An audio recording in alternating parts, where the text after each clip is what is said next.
Hello students, welcome back. तो आज के वीडियो में हम चैप्टर नंबर 4 क्वाड्रेटिक इक्वेशंस के बारे में सीखने वाले हैं। तो चलिए without any further ado let's get started. तो सबसे पहले जो है वो है उसका स्टैंडर्ड फॉर्म।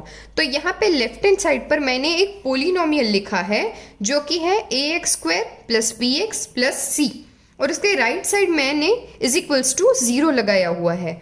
तो जब भी कोई पोलिनोमियल के आगे हम = 0 लगा देते हैं तो हम उसे क्वाड्रेटिक इक्वेशन कह सकते हैं। पर the most important condition is कि x का जो पावर है वो हाईएस्ट पावर हमें 2 होना चाहिए और a की वैल्यू 0 नहीं होनी चाहिए। तो ये दो कंडीशंस अगर सेटिस्फाई हो तो उस इक्वेशन को हम क्वाड्रेटिक इक्वेशन कह सकते हैं। तो एक्सरसाइज 4.1 का question number 1, check whether the following are quadratic equations और नॉट। तो हमें इन टाइप के क्वेश्चंस में जो भी इक्वेशन दिया हुआ है उसे सिंप्लीफाई करके देखना है कि ये क्वाड्रेटिक इक्वेशन है या नहीं है। तो यहाँ पे दोनों साइड्स में हम सिंप्लीफाई सबसे पहले करेंगे। तो यहाँ हमें पता है x² + 2x + 1, और राइट हैंड साइड पर 2 मल्टीप्लाई कर देंगे तो 2x - 6।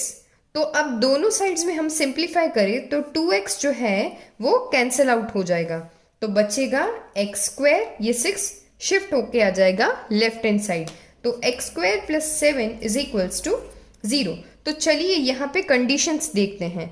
x का मैक्सिमम पावर जो है वो है 2 और x² वाली टर्म के आगे कोई भी अननोन नंबर होना चाहिए, यहाँ पे है 1।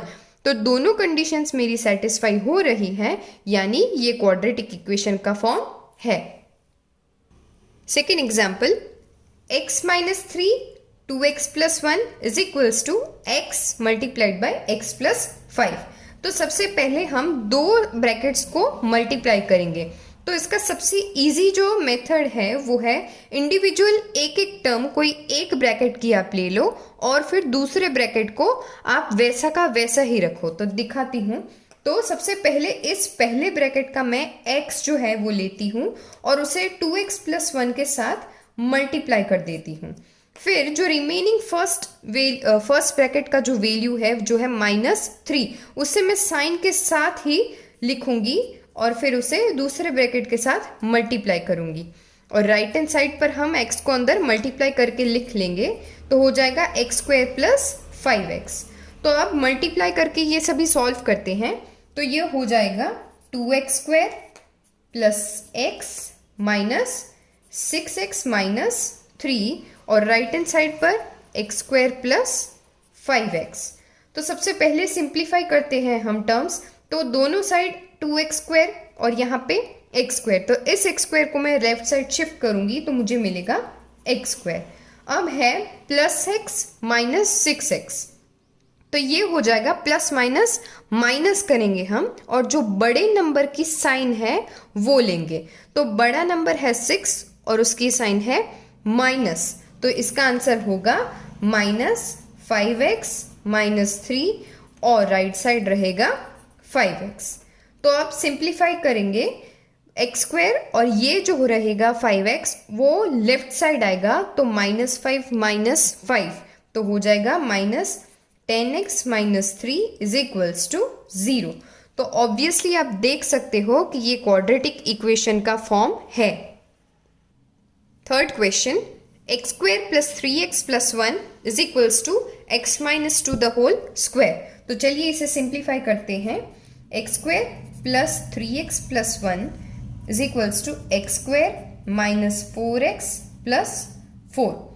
तो x² और x² दोनों यहाँ पे कैंसिल आउट हो जाएंगे, 3x और यहाँ पे -4x। तो -4 वाली टर्म को अगर मैं लेफ्ट साइड शिफ्ट करूं तो ये हो जाएगा प्लस, और 3 + 4 हो जाएगा 7x + 1, ये 4 आ जाएगा लेफ्ट साइड, +1 - 4 तो हो जाएगा -3, प्लस माइनस हो जाएगा माइनस, और बड़े वाले नंबर की साइन जो है वो हम लेंगे। तो इसका फॉर्म जो आया है 7x - 3, तो मैंने स्टार्टिंग में ही कहा था, जब भी कोई क्वाड्रेटिक इक्वेशन हम लिखते हैं तो उसमें the most important condition is x square वाली टर्म होनी ही चाहिए, और यहाँ पर एक्स स्क्वायर वाली टर्म मेरे पास नहीं है, तो इस इक्वेशन को हम क्वाड्रेटिक इक्वेशन नहीं कह सकते। तो चलते हैं क्वेश्चन नंबर 2 की ओर। तो इसमें हमें क्वाड्रेटिक इक्वेशन बनाने हैं। तो चलिए एक क्वेश्चन देखते हैं। The area of a rectangular plot is 528 metre square. तो यहाँ पे एक रेक्टेंगुलर प्लॉट में ले लेती हूँ जिसकी लेंथ है L और ब्रेड्थ है B। तो उसका एरिया जो है वो दिया है 528 मीटर स्क्वायर। तो हमें एरिया ऑफ अ रेक्टेंगल पता है L इंटू B। तो यहाँ पे इसकी वैल्यू दी गई है 528 metre square. The length of the plot is 1 more than twice its breadth. तो सबसे पहले लेंथ का हमें कुछ डेटा दिया हुआ है। तो length is equals to 1 more than, यानी एक ज्यादा है, तो मैं लिख लेती हूं +1, एक ज्यादा है। किससे ज्यादा है? ट्वाइस इट्स ब्रेड्थ, यानी 2 टाइम्स b की वैल्यू से एक ज्यादा है। तो दिया है we need to find the length and breadth of the plot.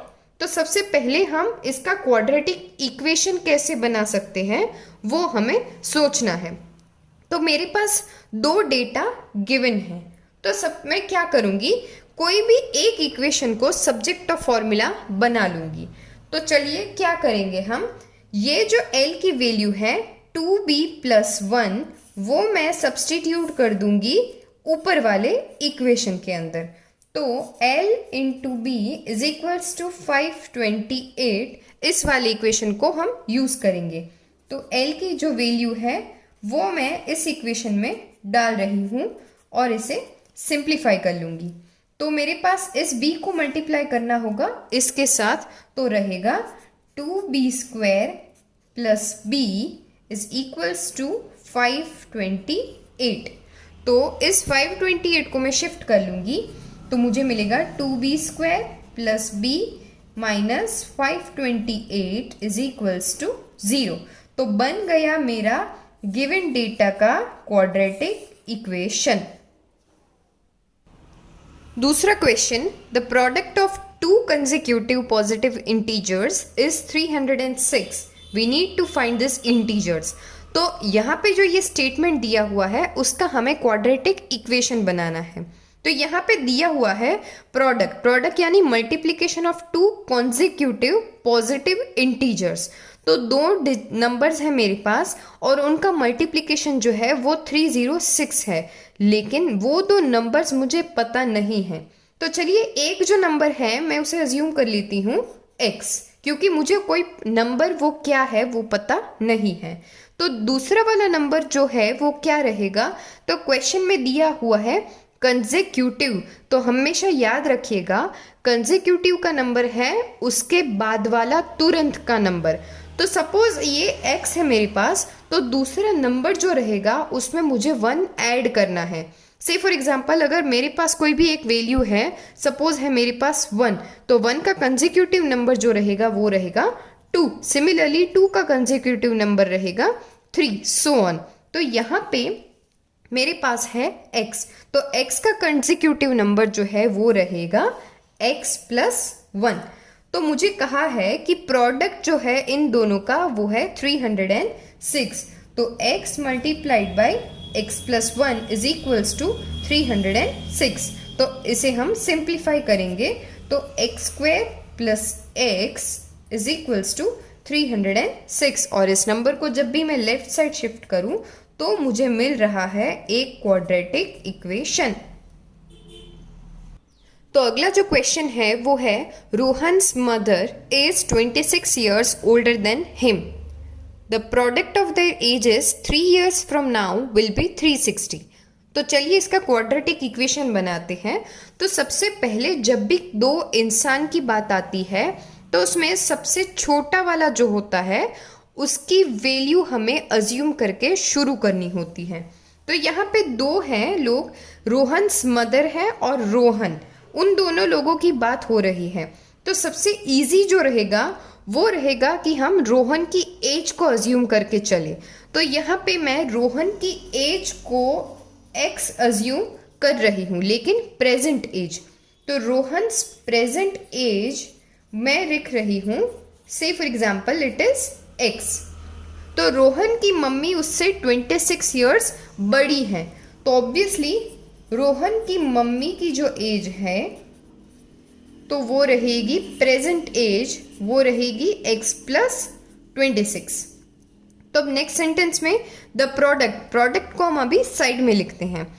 3 years from now, यानी कि ये मेरे पास है प्रेजेंट एज, तो 3 साल फ्रॉम नाउ, तो अब 3 साल ऐड करेंगे हम।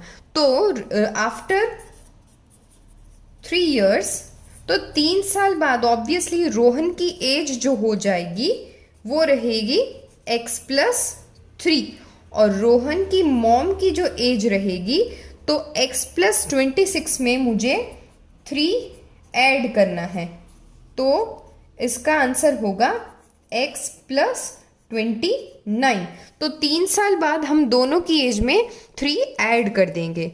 तो अब आगे मुझे कहा है कि उनका प्रोडक्ट जो है 3 साल बाद उनकी जो एज है उन दोनों का प्रोडक्ट रहेगा 360, यानी 3 साल बाद रोहन की एज होगी x प्लस 3 और 3 साल बाद उनकी मम्मी की एज होगी x प्लस 29। तो उन दोनों का मल्टीप्लिकेशन है वो है 360। तो अब हम इसे मल्टीप्लाई करेंगे। तो सबसे पहले इस x को मैंने दिखाया था, मल्टीप्लाई करेंगे इस पूरे ब्रैकेट के साथ। तो चलिए डायरेक्ट मल्टीप्लिकेशन करते हैं।